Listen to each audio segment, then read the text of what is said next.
ahead into pillar 2, ritual and ceremony. And it's through ritual and ceremony that we remember this original primordial wisdom. And the ancient feminine traditions were centered on awakening, alchemizing, unifying the primordial elements, and really understanding that these primal powers in both substance and potentiality, I struggle with that word, they reside within all of us. And it's a deep soul retrieval and renewal of our cosmic destiny individually. And then, as I said, like just a few minutes ago, and then taking that onto a collective worldly scale, taking that out into the world,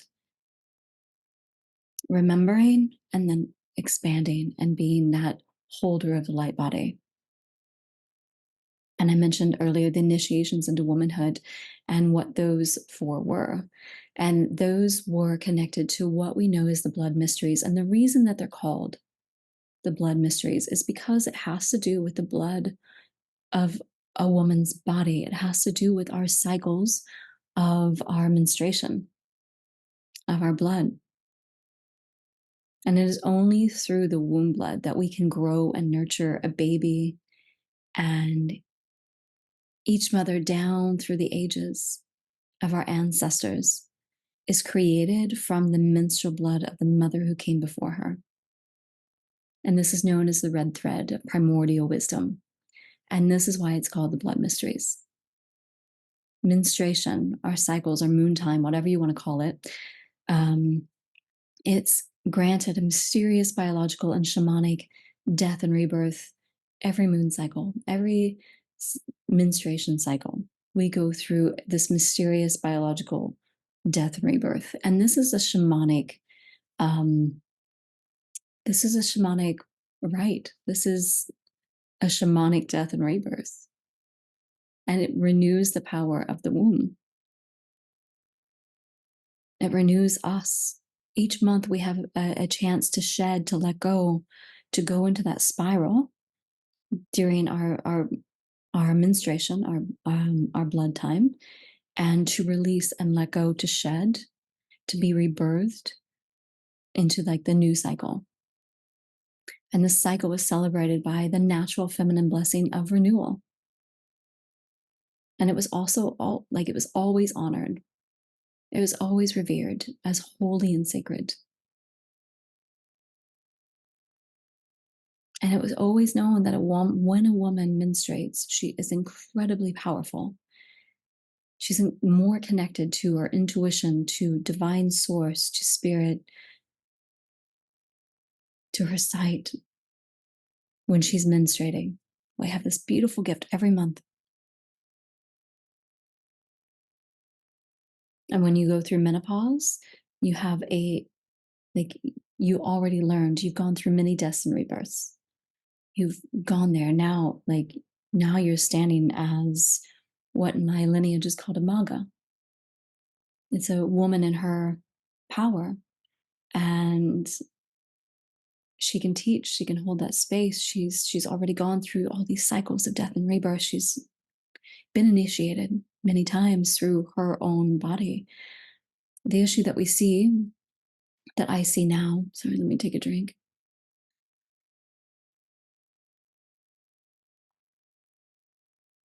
That a lot of us are not learning. We don't understand the power that we have in this monthly death and rebirth. We are not taught to go within. We're actually taught the opposite. We're taught to numb ourselves. We're taught to look outside of ourselves. And when we come to this place of menopause, we really don't know much about ourselves. We haven't dove in to discovering our psyche, the subconscious, and bringing those to light in order to heal. And we see a lot of sickness around this time. We see pain and struggle through menopause, and that shouldn't be the case. That really should not be the case. It's taught to be normal, and it's not normal. So there's a lot of work to be done around this. There's a lot of teachings to be taught. There's a lot of space to be held and teaching about the cycles and initiating women into um, awakening and transformation.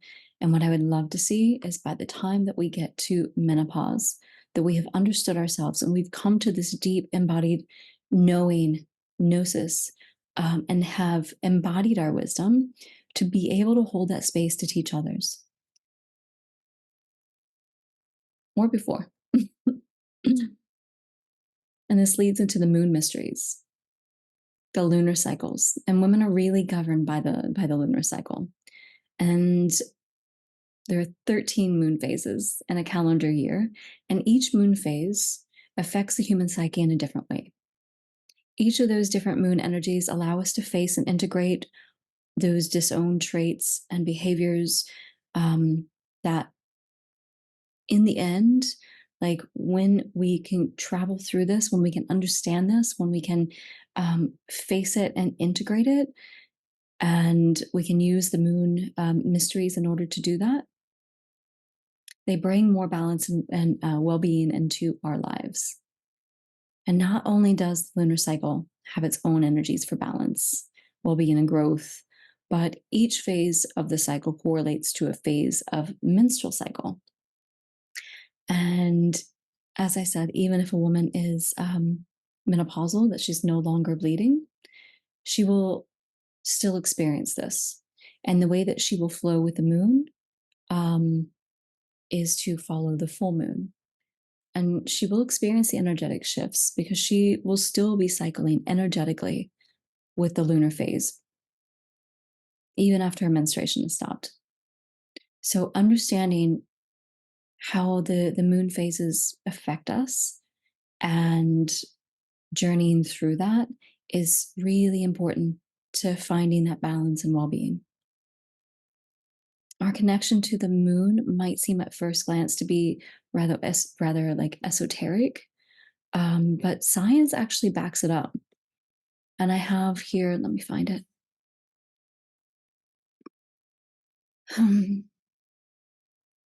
Proof. Like, so Professor Moberg, he wrote something on the oxytocin factor. And what he wrote was tapping the hormone, okay, the oxytocin factor, tapping the hormone of calm, love, and healing. That was what he wrote. Like, this is the it says, a growing understanding of ecology and feedback systems has led us to see that every living organism is in constant contact with its surrounding environment and continuously influenced by it. We tend to think that our biological rhythms are independent of the environment, and many of them were originally acquired through interaction with the outside world.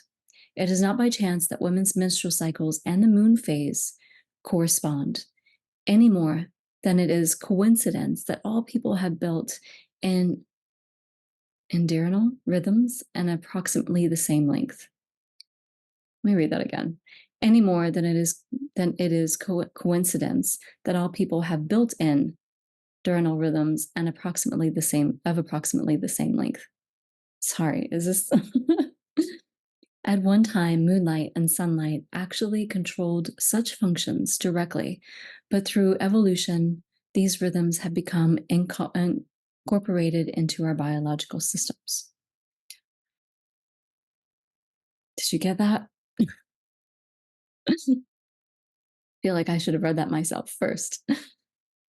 So basically, it's a scientific proof that our bodies coincide to the rhythms of natural light, which is the moon and the sun, and our biological like daily clocks on when we should sleep and awaken, and how our cycles and nature flows all correspond to the body. They're all related. So that's what I took out of it.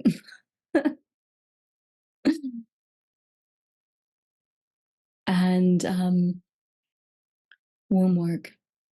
So I'm going to talk about womb work, but I'm going to go into embodiment, because I feel like the two really have they really go hand in hand. And what is embodiment?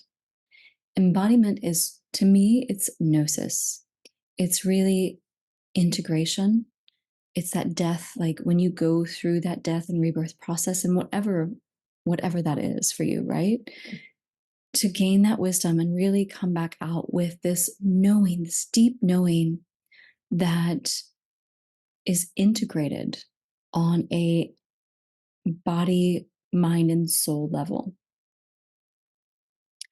And I can give you an example. So I've been doing this work and teaching women since 2015. I did this work. I loved it. I had used this work to heal myself, to work through my own beliefs, to do a lot of the death and rebirth. Um, and it's what took me on this path to working with women doing the same thing. I knew my work, I had done it, but I came to a place in my life after my divorce that I met the wrong kind of man. And it was extremely toxic. He was very abusive. And finally, when I was able to get away from him, I needed to heal. I needed to heal my nervous system. I needed to heal my heart, my body. I need to heal in so many different layers. And what I did was I took myself back through all of the work, all of the practices. I used the tools that I had already learned throughout the years of studies. I used those tools to heal myself again. This time it was on such a deep level. And the tools helped me within months, within like 4 months, I was on the other side of it. Well, I'm getting a little emotional about that. But it's because there was like this such a deep wisdom that came out of that. Like I already knew it, but to go back into it and truly, like on a deeper level, heal myself on that level, that depth of what I needed to go through. Now there's no doubt in my mind that I'm doing what I'm here to do. There's no doubt in my mind at all that these tools and practices work. And I have this deep embodied wisdom, gnosis of what I teach. I live it. It's like not going anywhere. And that is what I mean about embodiment. It is truly integrating it all on a deep, deep level, and then bringing that wisdom out and being able to be an embodiment of it. That's the best way I can explain embodiment, because people ask all the time, what does embodiment mean? To me, it's like just embodiment's embodiment, right? It's like I feel it in my body. But they're like, explain it. And I'm like, this is how I can explain embodiment. And as we go through this transformation, ancient wisdom really springs up from deep within us. And it is our own inner oracle that really guides us and through the wisdom and allows us to draw upon this like vast ancient power of knowing called gnosis. And the feminine soul is very somatic, it's cerebral. It's this cerebellus consciousness. It is a feminine dimension consciousness that is spiral. It's a circular movement instead of linear.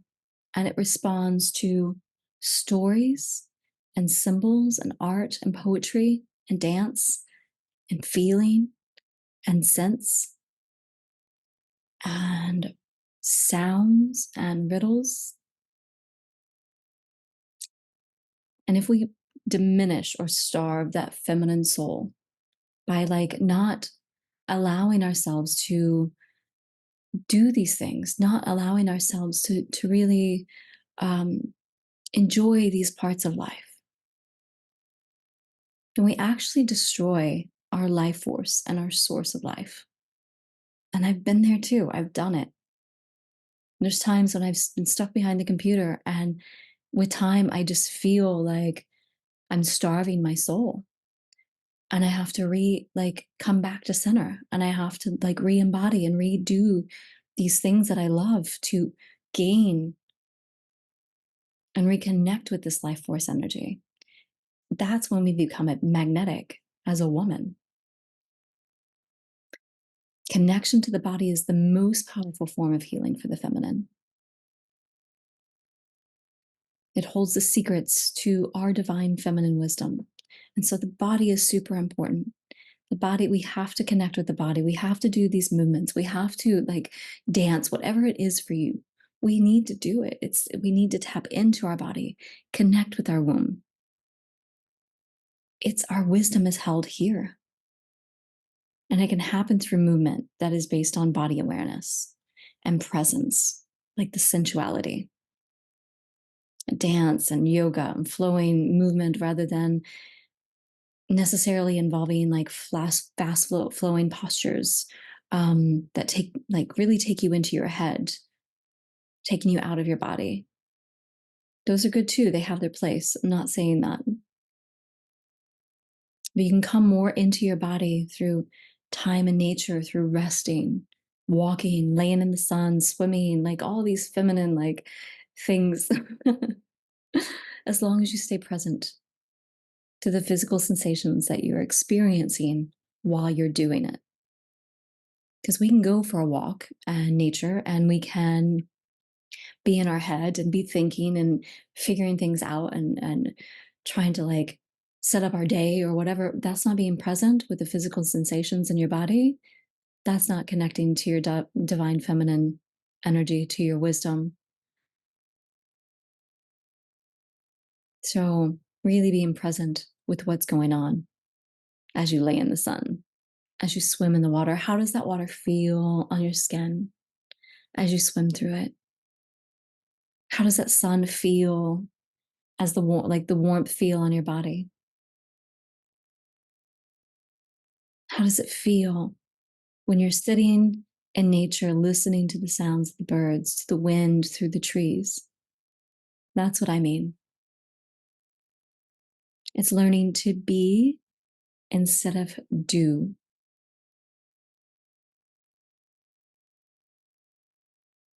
Is this making sense?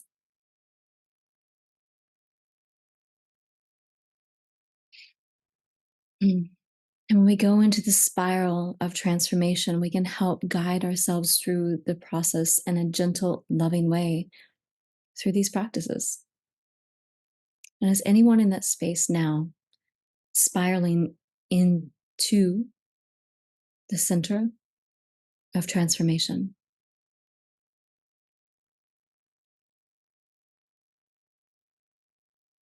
If you are, here are some prompts to help you move through it. So if you want to grab your journal, take these down, preferably not your phone.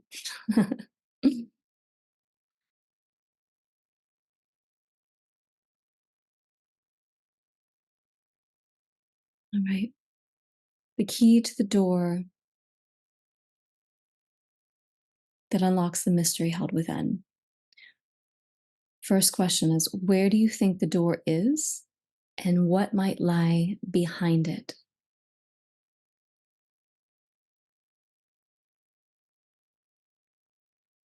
Where do you think the door is, and what might lie behind it?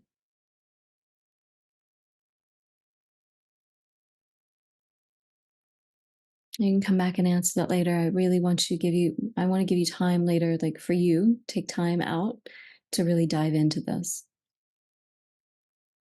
Second question, what is behind the visible? What is behind the visible?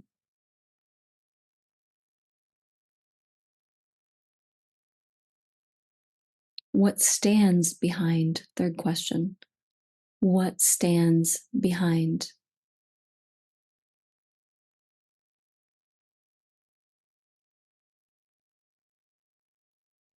Next question. What is not as it appears?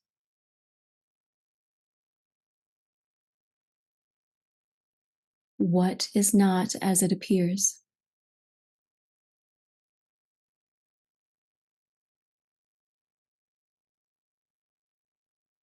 Next question.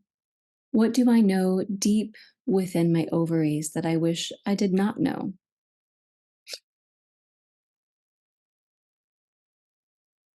What do I know deep within my ovaries that I wish I did not know? And if you do not have them any longer, place your hands still on that place of your body. The energy and the imprint is still there. And last question. What of me has been killed or lays dying?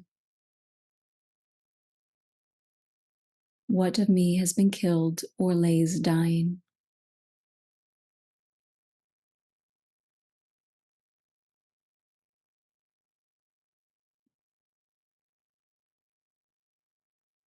Now, have you come back to those later when this masterclass is finished?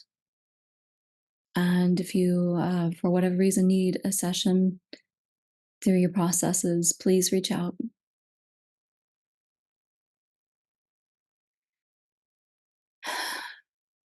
Right. So, the founder of self psychology, Heinz Kohut, moved the focus of healing to the building of the foundational self rather than trying to forcefully dismantle the ego or initiate us too early or too extremely, disconnecting from the feminine in the process. And he discovered the following keys were needed to build a safe womb center for transformation: the capacity to self soothe, to be a good mother to yourself, to warmly love the self, loving yourself as you are right now, to value and esteem the self, to believe in your gifts and your worth, and to experience a cohesive sense of identity, to feel safe and stable. And it was discovered that when this foundational womb center is substantial, then self sabotage and conflict and these negative patterns are naturally revealed and are a lot easier to work with and process through. And that denial to accept difficult and uncomfortable results, um, uncomfortable truths, is softened. Okay. And I really wanted to share that with you because I really found that to be true, with myself and with my clients as well. So rather than compelling, pushing, breaking, this is the feminine pathway of awakening. When we trust in our natural integrity and our innate ability and the beauty in life, and when we surrender deep into the knowing that everything that stands in the way of our union with love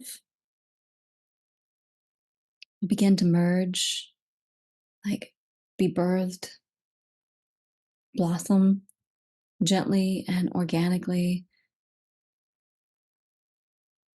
Everything else just kind of melts away, just falls away. And this is why I speak about the importance of releasing stuck emotions and energy and regulating the nervous system. Tensions or blocks in the body act as a circuit breaker. And it's because the flow, like with these emotions and like the stuck energy, the flow weakens, stagnation occurs, and disease or discomfort forms.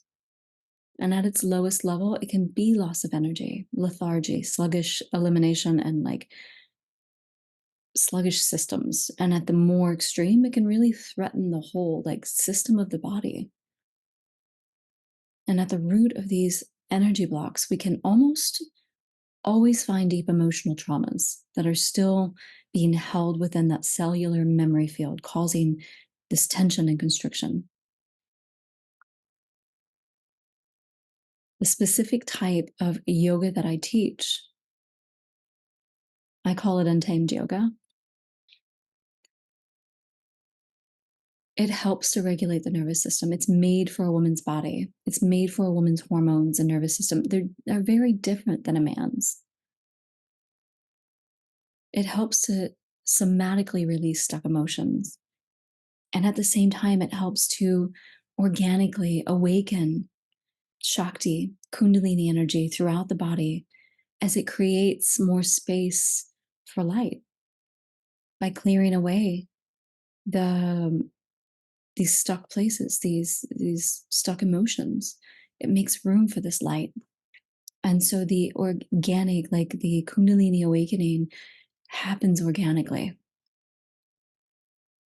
And this coincides with the pelvis.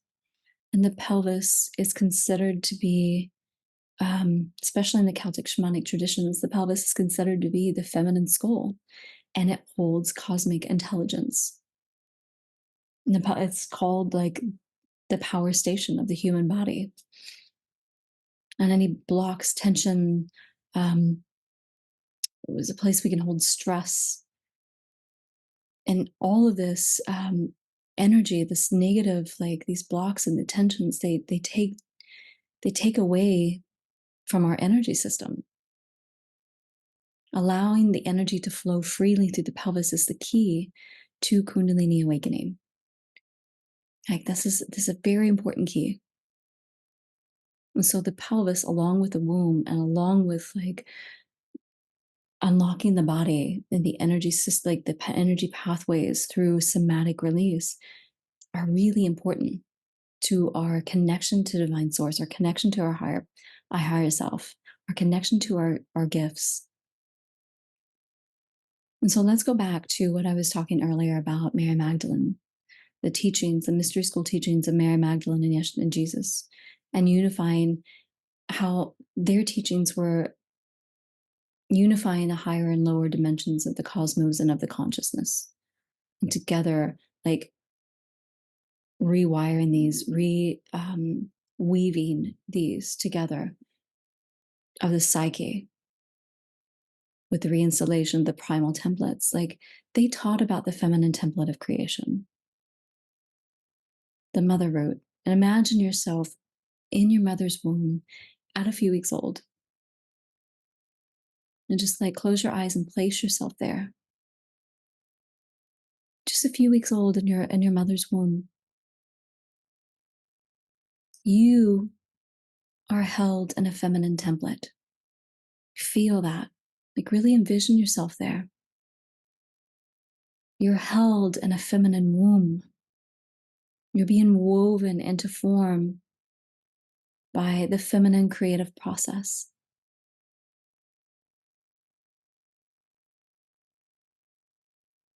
And here you were fluid, you're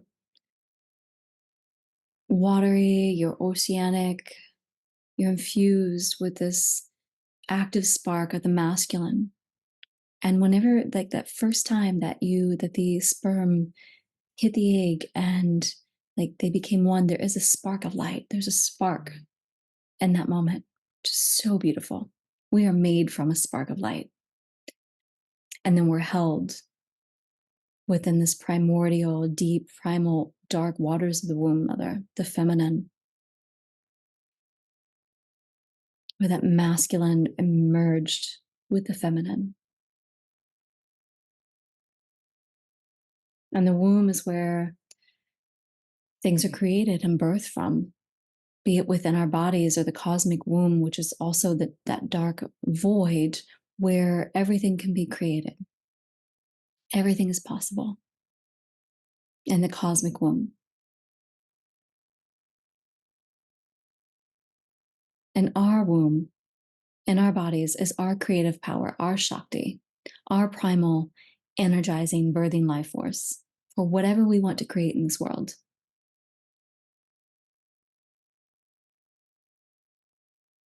And the womb soul, so there's two, and the womb energy field holds the memory of all of our lives, all the lives that we've led, or the timelines, however you see it. It also holds the perfected image of humanity and can restore our original blueprint.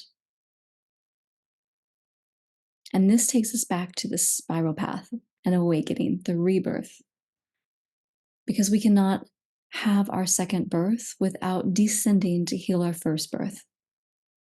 There is an ancestral soul of our lineage and an ancestral soul of the land. Our entire lineage is a vast, like, web being spun across time. And our healing comes from really like stitching and weaving these timelines back into wholeness. Even if the threads are broken, doesn't matter.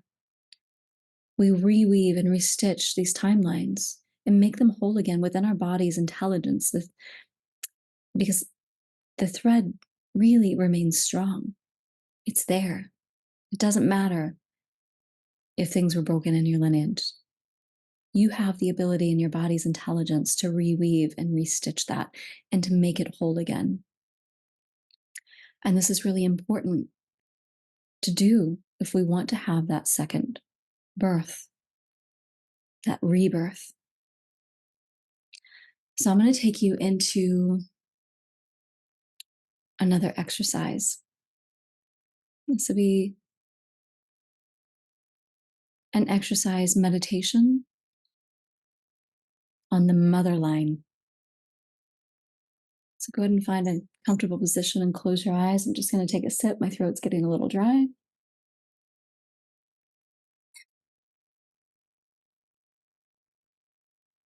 And there's not much more after this. So there will be more, but it's not, we're close for anyone who's needing a break or need to leave. Just go ahead and take a deep breath. Placing your hands on your womb.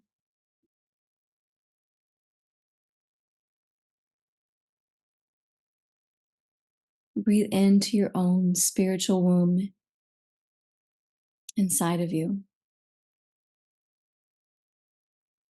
Feel the container of energy. And if you no longer have a womb, you still have the imprint. So it's still there. The energy's still there. Feel the container of this energy and now expand into the energy of your mother's womb who conceived you.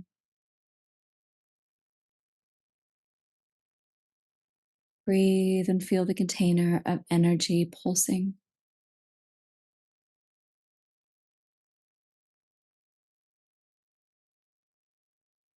Continue expanding into the energy of your mother's womb. Really feel yourself there. Feel that container. Feel the energy pulse.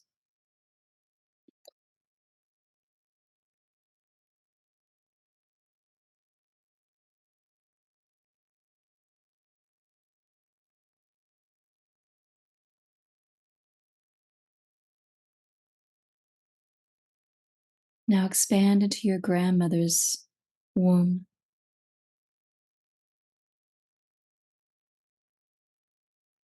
Which formed and held the eggs that became your body.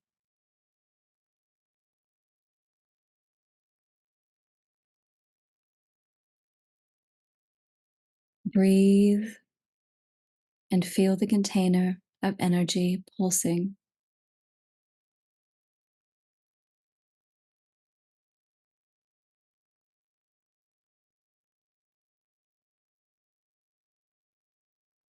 Now expand out into your ancestral lineage womb,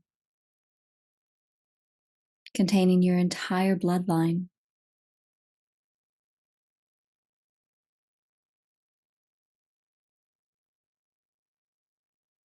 Breathe and feel the container of heart womb energy pulsing.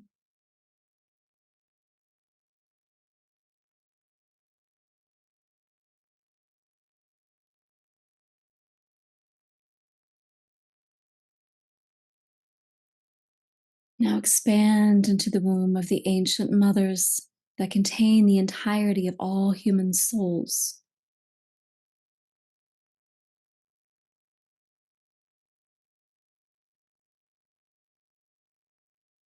Breathe and feel the container of energy pulsating.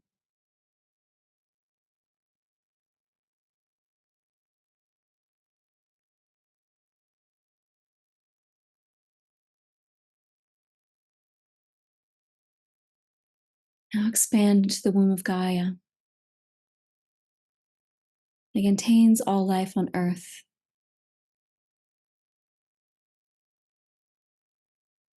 Breathe and feel the container of energy pulsing.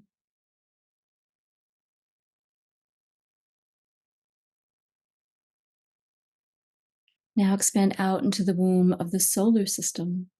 Great solar system. And breathe and feel the container of energy pulsing.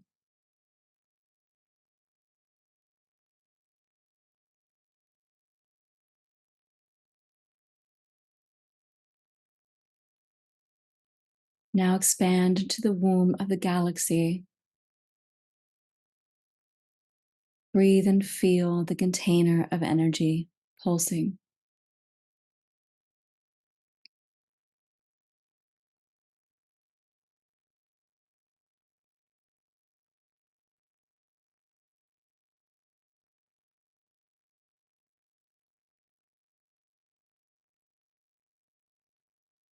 Now expand into the womb of the universe. Breathe and feel the container of energy.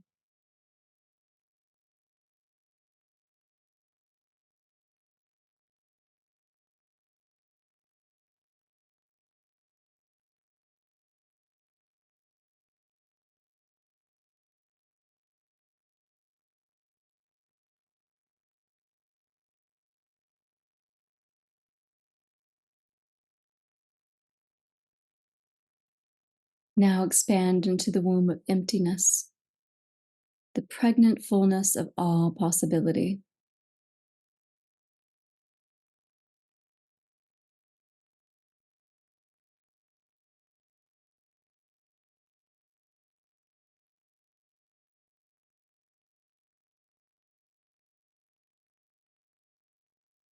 Now allow yourself to expand and melt into the wombs within wombs, into the infinity of the womb of creation,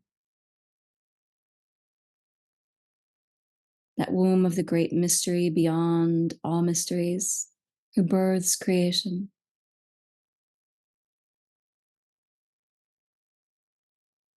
And to sit in the spaciousness.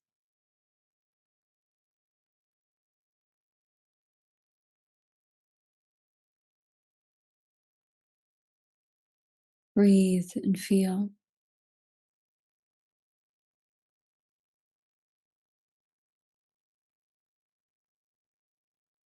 Ah, coming back into the space outside of yourself for a moment. Stay connected, but bringing your presence back here.